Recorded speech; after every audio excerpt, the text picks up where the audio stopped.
దేవుని పరిశుద్ధ నామానికి వందనములు. మీరందరూ బాగున్నారని అనుకుంటున్నాను.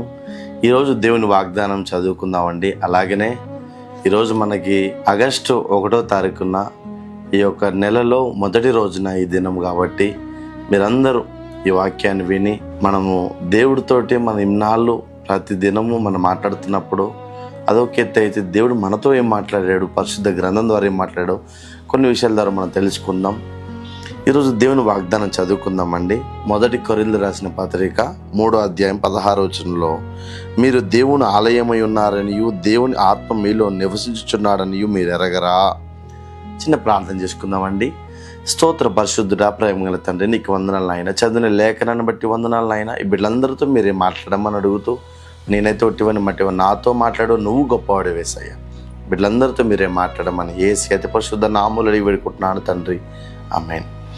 ప్రేమ దేవుని బిడ్డలారా, దేవుడు మొదటిగా ఈ మొదటి కొరింథీయులకు రాసిన పత్రికలో 3వ అధ్యాయం 16వ వచనంలో మనకి ఏం మాట్లాడుతున్నాడంటే, అక్కడ మనము దేవుని ఆలయమై ఉన్నామంట. అంటే మన శరీరం అయినా మన ఆత్మ, మన లోపల ఏవైతే ఆలోచిస్తామో, మన మైండ్లో, మన బ్రెయిన్లో, మన మనసులో, మన హృదయంలో ఏవైతే ఆలోచిస్తామో అవి దేవుడు ఏ ఉన్నాయంట. మనం మొదటిగా అంటే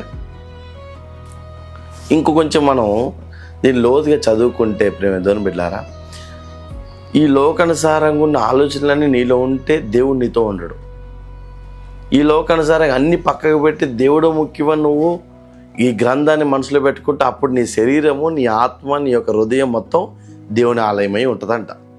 క్లారిటీగా ఇక్కడ దేవుడు నీతో నాతో మాట్లాడుతున్న మాట ఏంటంటే, మన హృదయము, మన మనసు, మన యొక్క శరీరము ఇవన్నీ దేవుని ఆలయమై ఉన్నాయంట.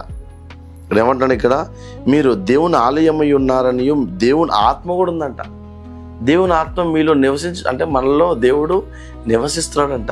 అంటే దేవుని యొక్క ఆత్మ, దేవుని యొక్క పరిశుద్ధ ఆత్మ మనలో, మన హృదయంలో నివసిస్తున్నాడంటే మనలో ఏ కల్మషం ఉండద్దు, ఏ పాపం ఉండద్దు, ఏ యొక్క చెడుతనం ఉండద్దు, మనలో ఏ యొక్క కక్షలు ఉండద్దు, ఏ యొక్క అసూయ మనలో ఉండద్దు.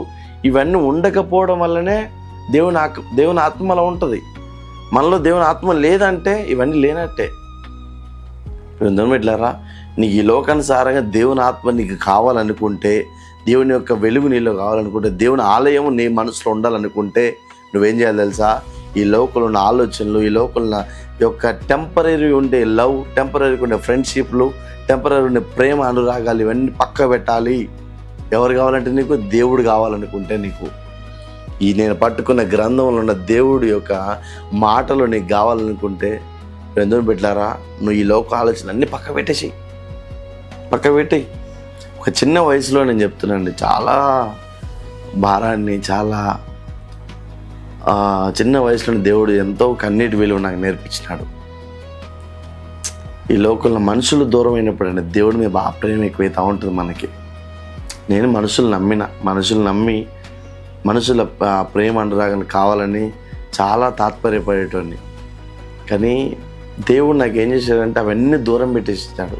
ఎందుకు దూరం పెట్టేశాడో నాకు అర్థం కాని పరిస్థితుల్లో, కొన్ని ఒక సమయాల్లో నాకు అర్థం కాల. అప్పుడు నాకు తర్వాత అర్థమైన విషయం ఏం తెలుసా, నేను ఎప్పుడైతే మనుషులు దూరం అవుతున్నాడో అప్పుడు నేను దేవుడికి, ఆయనకి దగ్గర రావాలనుకుంటున్నాడు. ఆయన ఈ వీడు నా దగ్గరికి ఎందుకు రావట్లేడు అని దేవుడు అనుకుంటున్నప్పుడు మనకి మనుషుల నుంచి దూరం చేస్తాడు దేవుడు. మరి నీలో కూడా ఎవరైనా సరే, ఏ మనుషులైనా సరే నీళ్ళు దగ్గరగా జీవిస్తున్నాడంటే అప్పుడు దేవుడు నీలో ఉండడు. నీలో దేవుడు కావాలనుకుంటే, దేవుడికి నువ్వు ఇష్టమైన బిడ్డవైతే ఈ లోకంలో ఉన్న మనుషులందరికీ నిన్ను దూరం చేస్తాడు దేవుడు. అది దేవుడి పనే. మనుషుల పని ఎప్పుడు అనుకోవద్దు. నువ్వు మనుషులు తిట్టద్దు, మనుషుల దగ్గర పోవద్దు, మనుషుల ఆలోచనలు పట్టించుకోవద్దు. మనుషులు నీ దగ్గర ఎప్పుడైతే వాళ్ళ అవసరం ఉన్నంత వరకు నీ దగ్గరగా ఉంటారు. వాళ్ళ అవసరం తీరిందా కథం, నువ్వు ఎవర్రా భయ్ అని చెప్పి ఈ కాలంలో బతుకుతున్నామండి. నిన్ను నిజాయితీగా ప్రేమించే దేవుడు నేను చెప్తానండి. ఇంత చిన్న వయసులో ఇంత చదువుకున్న వ్యక్తిని, నేను కొంచెం చదువుకున్న వ్యక్తిని, నేను అనుభవంగా చెప్తున్నా. యేసుక్రీస్తు కొన్న ప్రేమ నీకు అర్థమైతే ఈ లోకంలో ఉన్న ప్రేమని మర్చిపోతాను. ఎందుకంటే ఒక చిన్న వయసులో దేవుడు నేను చేయాలనుకుంటే ఎన్నో చేయొచ్చు. లోకానుసారంగా ప్రేమ రాగాలు చేసుకోవచ్చు, లోకల్ ఇష్టానుసారం తిరగచ్చు, తాగొచ్చు, లోకానుసారం గంజాయిలు తాగొచ్చు, సిగరెట్లు తాగొచ్చు, ఇష్టానుసారం చేయొచ్చు. కానీ దేవుడు నన్ను అక్కడ పిలవలా. నాకు ఒక్కొక్క సమయాలలో మనసు బాధగా ఉంటా అనిపిస్తుంది. మనకుంటే తోడుంటే బాగుండు కదా, జీవితంలో తోడుంటే ఒక మనిషి చెప్పుకోవడానికి బాగుండు కదా అనిపిస్తుంది. కానీ ఈ లోకంలో ఉన్న బంధాలన్నీ కొంతకాలమే. ఈ లోకంలో ఉన్న బంధాలన్నీ నీ దగ్గర డబ్బు ఉన్నప్పుడే బంధాలన్నీ. అన్ని డబ్బు పోయిందా, నీ దగ్గర ఉన్న ఏదన్నా చిన్న మిస్టేక్ అయిపోయిందా, ఈ లోకంలో బంధాలన్నీ దూరమైనట్టే. నేను నిజాయితీగా నీ దగ్గర ఏదున్నా లేకపోయినా నిజాయితీ ప్రేమించేది దేవుడు ఒక్కడే. ఆయన నమ్ము నువ్వు మొదటిగా. ఆయన నమ్మితే ఈ లోకంలో అన్ని పక్క పెట్టేస్తావు. దేవుడు ఏమంటాడు ఇక్కడ, ప్రేమ దూరం పెట్టారా, దేవుని ఆత్మ మనలో నివసిస్తుందంట. మనలో ఉన్న కుళ్ళు కుతంత్రాలు ఇవన్నీ పెట్టుకుంటే దేవుడు మనల్ని పాడు చేస్తాడు. ఏమంటాడు ఇక్కడ, ఎవడైనాను దేవుని ఆలయమును 17వ వచనంలో, ఎవడైనాను దేవుని ఆలయమును పాడు చేసిన యెడల దేవుడు వాడిని పాడు చేయును. దేవుని ఆలయం పరిశుద్ధమై ఉన్నది, మీరు ఆ ఆలయమై ఉన్నారని అని దేవుడు ఇక్కడ మాట్లాడుతున్నాడు. అంటే మరి మనలో పరిశుద్ధాత్మ దేవుడు ఉన్నాడంటే నీలో ఏమి లేవు లోకం అన్న ఆలోచనలు, శరీర ఫలాలు నీలో లేవు. ఏమున్నాయి? ఆత్మ ఫలాలు మాత్రమే ఉన్నాయి నీలో. దూరం ఇట్లారా, ఈ వీడియో ద్వారా నువ్వు చూస్తున్న వ్యక్తివి, ప్రతి దినం నువ్వు చూస్తున్నావేమో ఈ వీడియో నీతో మాట్లాడుతున్న దేవుడు మాట్లాడుతున్న మాట ఏం తెలుసా? ఈ శరీర ఫలాలకి దూరంగా ఉండు, లోకానుసారంగా ఆలోచనలు దూరంగా ఉండు, దేవుడి యొక్క ఆలోచనలకి, దేవుడి యొక్క ఆత్మ ఫలాలకి దగ్గరగా జీవించంటున్నాడు. అప్పుడు నీ మనసులో ఎవరుంటారు? దేవుని ఆలయమే ఉంటుంది. దేవుని ఆలయమే నీలో ఉండాలని నువ్వు కోరుకోవాలి. ఎందుకంటే నువ్వు కోరుకోకపోతే నీ ఆలయం, నీ మనసులోని అవయాలు మొత్తం పడిపోయినట్టే. లోకానుసారంగా అలవాట్లు పెడతావు, కోరికలు పెడతావు, మత్తు పదార్థాల కోసం మందులు, క్వార్టర్లు, బీర్లు అన్నీ తాగుతూ ఉంటావు. ఎందుకు అంటే నీకు లోకం మత్తు కావాలి.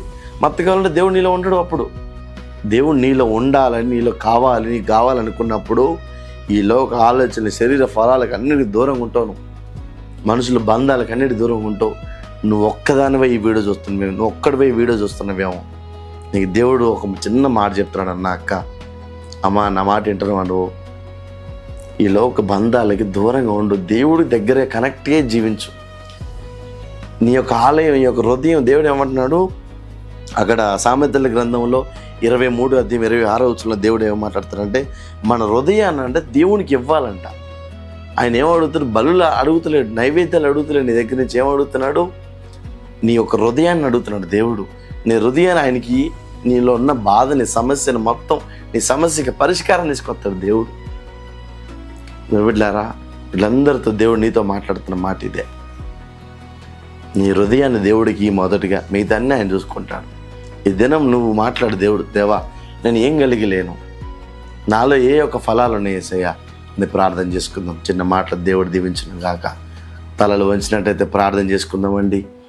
స్తోత్రం, పరిశుద్ధత దేవానికి వందనాలు. ఈ వీడియో చూస్తున్న నాయన బిడ్డని ఒకసారి జ్ఞాపకం చేసుకోండి నాయనా. ఆ బిడ్డకి నేను ఏం కోరుకుంటుందని, ఈ లోక శరీర ఫలాలు కోరుకోవట్లేదు, ఆత్మ ఫలాలు కావాలని కోరుకుంటున్నాను. బిడ్డని, ప్రతి ఒక్క బిడ్డని ఇగో నాయన ఈ యొక్క లైవ్లోనైనా నా హస్తము చాపుతాను. ఈ బిడ్డలకి నేను నీ హస్తము చాపి ఆ బిడ్డలు దర్శించండి, మార్చండి యేసయ్య. నా ప్రార్థన మీరు ఆలకించండి నాయన. మళ్ళీ రీతిగా మేము కలుసుకోవడానికి సహాయం దయచేయమని, ఈ నెలంతరం నాయన మాతో మీరు తోడుగొనమని చెప్పిన వాక్యం నన్ను బిడ్డల జీవితాలు అది ఫలించును గాక నా తండ్రి. యేసు అతి పరిశుద్ధ నామములో పెట్టుకుంటున్నాను తండ్రి. ఆమేన్. ప్రైజ్ లార్డ్ అండి.